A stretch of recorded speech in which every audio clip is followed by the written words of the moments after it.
नाव तुमचं? माझं नाव संजय उद्धव तांबे. हां, आईचं खातं आहे, इथं पेन्शन खातं आहे आईचं. आम्ही त्या बँकेतनं पैसे काढून इथं साठवून एफडी केले, तर 5 लाख रुपये एफडी केली आहे. आता परवा मी ऑगस्टमध्ये पैसे काढायला आल्यावर इथलेच कर्मचारी म्हणले की तुम्ही आता पैसे नोव्हेंबरला लग्न आहे तर आता पैसे काढून काय करता, लग्नाच्या आधी काढा म्हणून. मोडलेली एफडी मी सेव्हिंगमध्ये ठेवली. आता 23 नोव्हेंबरला मुलीचं लग्न आहे. आता हे पैसे काढायचे तर पैसे तर मिळणार नाही. आता हे आरबीआयचं तर ह्याच्यावर निर्बंध आले. आता करायचं काय? आमच्यासारखे किती कर्मचारी असतील इथं पैसे भरलेले सेव्हिंग खातेदार. तुम्हाला त्यावेळेस काही माहिती दिली नाही का बँकेने? अहो, ऑगस्टमध्ये आल्यावर पण काय माहिती दिली नाही. उलट त्यांनी मोडालेली एफडी ठेवा म्हणत होते मला. मीच काढली आणि सेव्हिंगमध्ये घातली लग्न आहे म्हणून. नाही तर ती पण एफडी करा म्हणालते.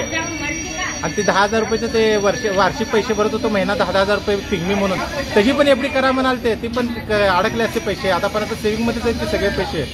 आता करायचं काय आमच्यासारख्याने? आता मुलाचं लग्न, मुलीचं लग्न आहे. आता बँक तर काल 7 तारखेला लावल्या. आज पेपरात आलो म्हणून मी पण इथं आलो. नाही तर मी पण म्हणलो होतो 23 तारखेला लग्न आहे तर दिवाळीच्या 15-16 तारखेला काढून सोनं बिनं काय तर घेऊ लग्नाला.